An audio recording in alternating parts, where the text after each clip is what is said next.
Hello friends, welcome to my channel hello home. April का month है और adenium के ये फ्लावर्स हैं। देख रहे हैं आप इतने ढेर सारे और इतने खूबसूरत एडेनियम के फ्लावर्स जो गर्मियों में इतनी फ्लावरिंग करते हैं कि हमारे गार्डन में फ्लावर्स की कमी नहीं होने देते।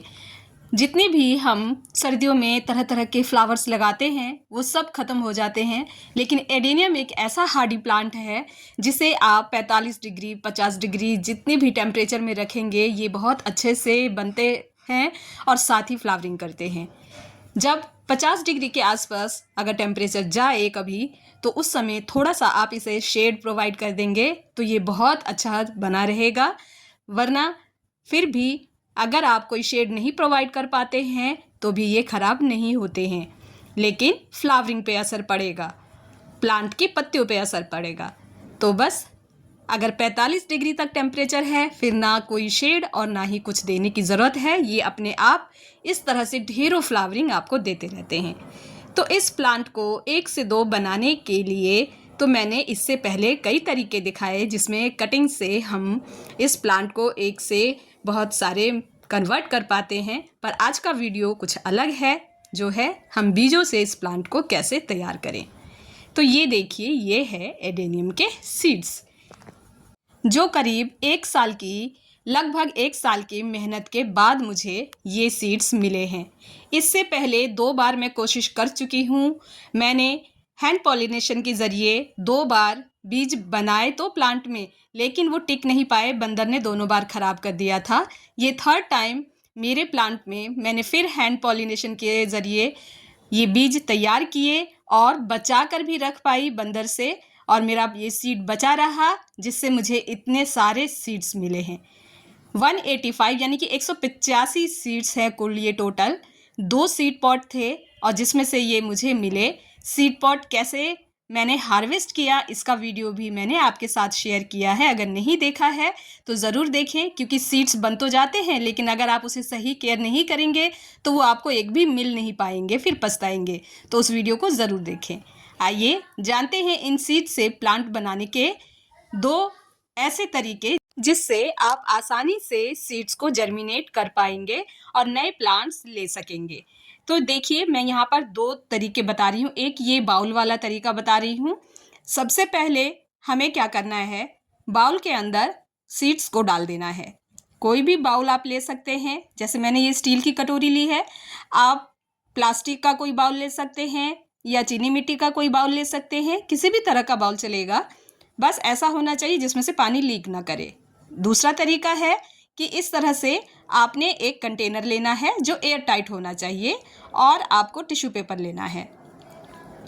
ये मेरे पास कुछ इस तरह से पेपर था तो मैंने इसको इसी तरीके से डबल फोल्ड करके यहाँ नीचे रखा है, जिससे कि एक नीचे का जो बेस है वो अच्छा मोटा मिल जाए सीड्स के लिए, और इसे हाफ जो है वो मैंने इधर साइड में रखा है ऊपर से कवर करने के लिए। अब हम दोनों तरीके से जानेंगे कि कैसे सीड्स को रखना है।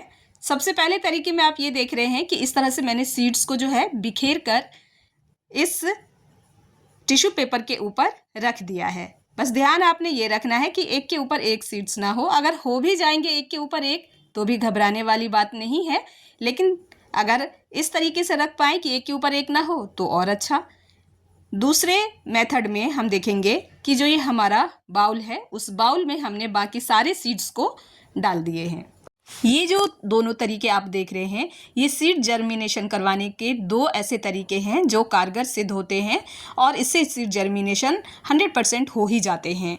एक आध खराब हो जाए तो उसकी तो कोई गारंटी नहीं है, लेकिन इसमें ज़्यादातर सीड्स आपके बन जाएंगे। तो देखिए, अब हमें इस टिश्यू को ऊपर से कवर कर देना है, यानी सभी बीजों को हमने टिश्यू पेपर से कवर कर लेना है। इस तरीके से हमारा पहला मेथड। अब आ जाते हैं दूसरे मेथड पे। बाउल में रखे बीजों पे हमने पानी डालना है। चाहे आप पानी पहले डालें फिर बीज डालें, चाहे बीज पहले डालें फिर पानी डालें, बात एक ही है। पानी आप कोई सा भी ले सकते हैं, आप टैप वाटर ले सकते हैं या फिर आप आरओ का वाटर ले सकते हैं, कोई भी पानी आप ले सकते हैं। अब देखते हैं दूसरे मेथड में हमें क्या करना है। तो जिस टिश्यू पेपर से हमने बीज को कवर किया था उसके ऊपर हम इस तरह से स्प्रिंकल करेंगे पानी को। बहुत ज़्यादा पानी नहीं भरेंगे। स्प्रिंकल करने से पानी उतना ही जाएगा जितना इसमें नीड है। इस तरह से टेढ़ा करके भी देख लेंगे, चेक कर लेंगे ताकि पानी ज़्यादा ना हो। अगर पानी ज़्यादा हो भी जाता है कोई बात नहीं, इस तरह से टेढ़ा करके पानी को बाहर निकाल दें। पानी आपने उतना ही रखना है जितना ये टिश्यू पेपर होल्ड कर पाए। अब आती है बारी कि हमने इस बर्तन को एयर टाइट लिया था, तो इस ढक्कन से हम इस बर्तन को एकदम अच्छे से एयर टाइट कर देंगे, ढक देंगे, कवर लगा देंगे। और जो हमारा इस तरह से पानी के अंदर हमने रखा है उसे हम ऐसे ही रखेंगे और इसे किसी गर्म जगह पर रखें, जैसे कि फ्रिज के ऊपर आप इसे रख सकते हैं। वहाँ इसलिए क्योंकि फ्रिज के पीछे से काफ़ी गर्म हवा निकलती है ना, तो वो गर्माहट इसको मिलेगी जो इसके अंकुरन के लिए बेस्ट रहेगा। अब पूरे 24 घंटे के बाद मैं आ गई हूँ गार्डन में इन बीजों को लेकर के। बीज मैं आपको दिखाऊं तो जो देखिए इस तरह से सोक किए थे मैंने पानी में, और वो सारे के सारे ऊपर ही तैर रहे थे, वो सब देखिए नीचे बैठ गए हैं। सिर्फ एक बीज है जो कि नीचे नहीं बैठा है, वो भी मैं आपको दिखाती हूँ। देखिए ये वाला बीज है हमारा जो कि नीचे नहीं बैठा है। हो सकता है ये बीज अंकुरित ना हो, लेकिन हमें कोशिश करना है, अभी इसे फेंकना नहीं है। अगर ऐसा कोई भी बीज जो पानी के ऊपर तैर रहा है उसे भी आपने मिट्टी में ज़रूर दबाना है। पता नहीं कि कौन सा बीज अंकुरित हो जाए, तो इसलिए उसे फेंकना नहीं है। दूसरे जो हमने टिश्यू में डाले थे उसको देखते हैं। तो ये देखिए इस तरह से टिश्यू के अंदर हमारे सभी बीज अभी हैं। अगर ये देखिए इसको हम चेक करते हैं तो ये अभी भी नम है, यानी कि हमने जो पानी डाला था इस टिश्यू में वो बहुत सही से डाला था। हमारे बीज पानी की कमी से सूखे नहीं। एडेनियम बीज को ग्रो करने के लिए इन खास पॉट का ही इस्तेमाल किया जाता है, जिनकी गहराई 4 से 5 इंच और चौड़ाई में ये काफ़ी अच्छा फैलाव वाला बर्तन होना चाहिए। मीडिया जो मैंने लिया है, तो ये सबसे पहला मीडिया आप देख रहे हैं, ये है बालू बोल सकते हैं, बदरपुरी बोल सकते हैं। कंस्ट्रक्शन में काम आता है, जब ईंटों की जुड़ाई होती है उसमें ये काम आता है। साथ में मैंने लिया है एक दूसरा मीडिया जो है कोकोपीट, प्योर कोकोपीट है, जिसे मैं धोकर सुखाकर रखती हूँ। ये वो कोकोपीट है, एकदम फ्रेश कोकोपीट नहीं है। और ये है वो सॉइल मीडिया जिसमें गार्डन सॉइल और कोकोपीट दोनों ही मिक्स है, और इसमें पहले मैं बीज ग्रो कर चुकी हूँ, जो मैंने आपके साथ शेयर भी किया था जब मैंने सनफ्लावर के बीज ग्रो किए थे, और इसमें मैंने गुलदाउदी के प्लांट्स भी लगाए थे। चलिए अब पॉट पे आते हैं। पॉट के होल्स पे इस तरह से कोई टिकरी रख देना है, कोई पत्थर रख देना है, जिससे होल कवर हो जाए और मिट्टी बाहर ना निकले, लेकिन वेंटिलेशन अच्छा बना रहे, जिससे पानी भी इसमें ज़्यादा अटके नहीं, पानी डालते ही पानी बाहर निकल जाए। अब एक पॉट में मैं ये सॉइल मीडिया रख रही हूँ। ये सॉइल मीडिया मैंने अपनी तरफ से लिया है, क्योंकि मैं देखना चाहती हूँ कि क्या इस सॉइल मीडिया में प्लांट ये एडेनियम सीड्स ग्रो होते हैं या नहीं। आप देखेंगे आधे से ज़्यादा मैंने ये मिट्टी भर लिया है, और थोड़ा मैंने रख लिया है क्योंकि बीज जब हम डालेंगे उसके ऊपर से इसे डालने के लिए ज़रूरत पड़ेगी। दूसरे पॉट में मैं ये सारा का सारा बदरपुरी डाल रही हूँ। इसे भी मैं हाफ से ऊपर पहले फिल कर लूँगी और थोड़ा मैं बचा के रख लूँगी। अब आ जाते हैं तीसरे सॉइल मीडिया पे, जो है कम्प्लीटली इस तरह से कोकोपीट, जो मैंने आपको पहले बताया कि ये धोकर सुखाया हुआ कोकोपीट है। एकदम फ्रेश कोकोपीट कभी नहीं इस्तेमाल करना चाहिए। तो अगर आपके पास फ्रेश कोकोपीट है, पहले उसे धो लें, फिर सुखाकर उसे इस्तेमाल करें।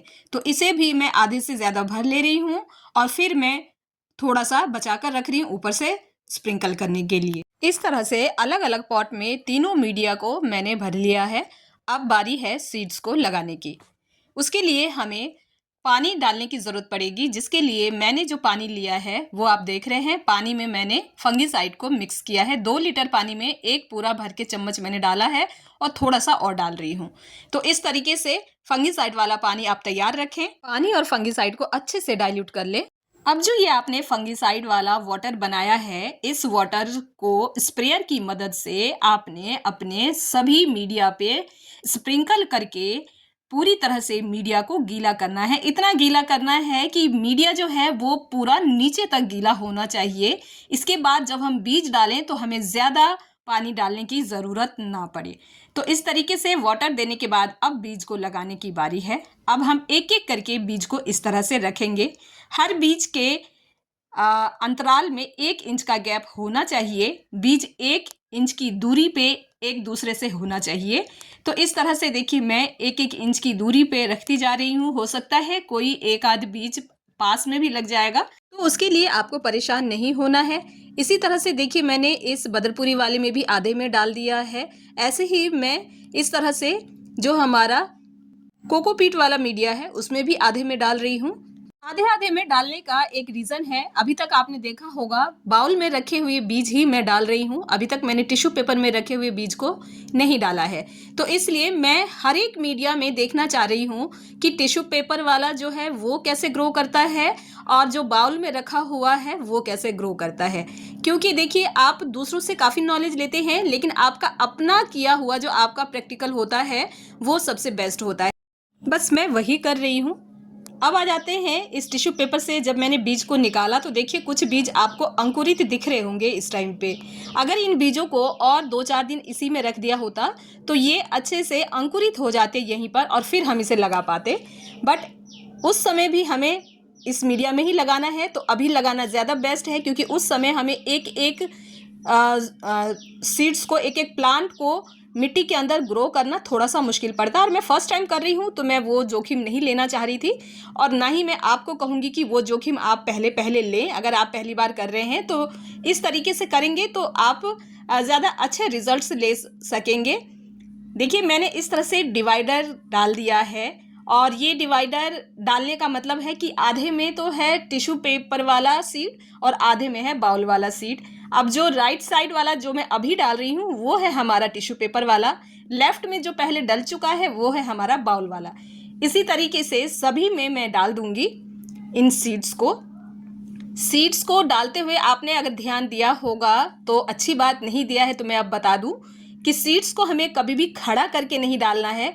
हर एक सीड को इस तरह से नीचे गिराकर लेटाकर ही डालना है। मतलब सीड इस तरह से आपको रखना है कि वो गिरा हुआ रहना चाहिए, खड़ा नहीं रहना चाहिए। तो आप देख रहे होंगे हमारे दोनों बाउल खाली हो चुके हैं। सभी सीड्स जो है वो हमारे इन पॉट्स में आ चुके हैं। सभी में डिवाइडर डल चुका है और ये डिवाइडर को पहचानने के लिए मैंने यहाँ पर स्टिक्स भी लगाए हैं जिसमें मैंने लिखा है टिश्यू कल्चर वाला। मतलब जो मैंने टिश्यू पेपर में उगाया है उसके लिए मैंने टिश्यू, और साथ में मैंने डेट भी डाल दिया है। 13 तारीख की डेट है, कल की डेट है ये।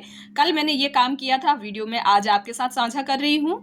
तो इस तरीके से मैंने सभी पॉट में इस तरह से निशान भी डाल दिया है ताकि आगे चलकर जब सीड्स ग्रो होंगे तब तो ये मीडिया एकदम एक बराबर हो जाएंगे, कोई डिवाइडर नहीं दिखेगा। बट इस से हम स्टिक से जान पाएंगे कि हाँ मैंने किस जगह पर टिश्यू वाले डाले थे और किस जगह पर बाउल वाले, जिससे हमें आगे के टाइम पर काम करने में आसानी होगी। ये जानकारी हमारे लिए अच्छी रहेगी कि हम किस तरीके से बीज को आगे ग्रो करें, हमारे एनवायरनमेंट में, हमारे लोकेलिटी में किस तरह से बीज अच्छे से जर्मिनेट हो पाते हैं और किस टाइम पर अच्छे से जर्मिनेट हो पाते हैं। तो इसलिए साथ में मैंने डेट भी डाला है और दोनों को मैंने डिवाइड करके भी रखा है। अब ऊपर से हम हमारा जो भी मीडिया है वो हमने ऊपर से सभी को कवर कर देना है। मीडिया से हमें जो हमारा बीज है वो इस तरीके से कवर करना है कि एक भी बीज बाहर नहीं दिखना चाहिए। तो इस तरीके से हम कवर कर लेंगे। कवर करने के बाद फिर से हमें वही फंगिसाइड वाला वाटर यूज़ करना है। ऊपर से हम दोबारा से स्प्रेयर बोतल से हम इस तरह से पानी स्प्रिंकल करते हुए डालेंगे। ये मेथड इसलिए ज़रूरी है, इस तरह से स्प्रे करके पानी डालना इसलिए ज़रूरी है कि अगर हम एकदम से पानी डाल देंगे तो सारे बीज जो है वो इधर उधर हो जाएंगे, एक भी बीज आपको सही तरीके से जर्मिनेट नहीं हो पाएंगे। तो ये तरीका बहुत सही है। इस तरीके से देखिए, अगर कोई सीड आपका बाहर निकल आता है तो यानी कि वहाँ पर आपका मीडिया जो है वो थोड़ा कम है, तो आप वहाँ पर थोड़ा मीडिया और डाल सकते हैं। तो इस तरीके से सभी बातों का ध्यान रखते हुए आप अपने सभी सीड्स को ग्रो कर सकते हैं। मैंने जैसे 3 मीडिया दिखाया है, आप तीनों मीडिया में ग्रो करके देख सकते हैं, या फिर आपको जो भी मीडिया अच्छा लगता है, आपके अनुकूल सही है, वो आप करें। और इस तरीके से बीज को ग्रो करने के बाद आपने एक बहुत इम्पॉर्टेंट जो लास्ट स्टेप है वो आपने करना है। अगर आपने उसे नहीं किया तो शायद आपके बीज जर्मिनेट ना हो पाए। सबसे पहले तो आपने इसे रोशनी वाली लेकिन छायादार जगह पे रखना है। अब वो काम जो लास्ट में हमें करना है वो है इस तरह से पॉली बैग ले लें, कोई भी पॉली बैग चलेगा, चाहे आपके पास कोई सब्जी वाली पॉली बैग हो या कोई हार्ड पॉली बैग हो तो वो बेस्ट है, जैसे ये मेरे पास है। पॉली बैग से कवर करते समय आपने खास ध्यान रखना है, आप देखते रहें कि मैं कैसे इसे कवर कर रही हूँ। पूरी तरीके से आपने पॉली बैग से पॉट को कवर कर देना है। इस तरीके से कवर करना है कि इसमें बिल्कुल भी हवा नहीं जानी चाहिए। अभी अप्रैल के मंथ में अब आप देख रहे होंगे कि हवा काफ़ी तेज़ चलती है और हवा से बहुत जल्दी ही नमी जो है वो एवोपरेट हो जाता है, बहुत जल्दी सूख जाता है कोई भी मीडिया। तो अगर हमने इसे खुला छोड़ दिया, इसमें हवा जाने की जगह रही, तो वो बहुत जल्दी जो मीडिया को सुखा देगा और हमारा बीज जो है वो अंकुरित नहीं हो पाएगा। तो इस तरीके से आपने पॉली बैग से कवर करना है कि आपके मीडिया में हवा नहीं लग पाए, बाहर का कोई भी कीटाणु, कोई हवा कुछ नहीं जाना चाहिए आपके सीड्स में। तो इस तरीके से आपने सीड्स को कवर करके रखना है, तो आपके पास जर्मिनेशन रेट बहुत बढ़िया मिलेगा। अगर मेरा ये वीडियो आपको पसंद आया है तो इस मेथड को आप भी अपना सकते हैं। वीडियो पसंद आया है तो वीडियो को लाइक एंड शेयर कर सकते हैं। मेरे चैनल पर पहली बार आए हैं तो मेरे चैनल को सब्सक्राइब कर सकते हैं विद बेल नोटिफिकेशन, ताकि आगे सभी वीडियो आपको सही समय पर मिलती रहे।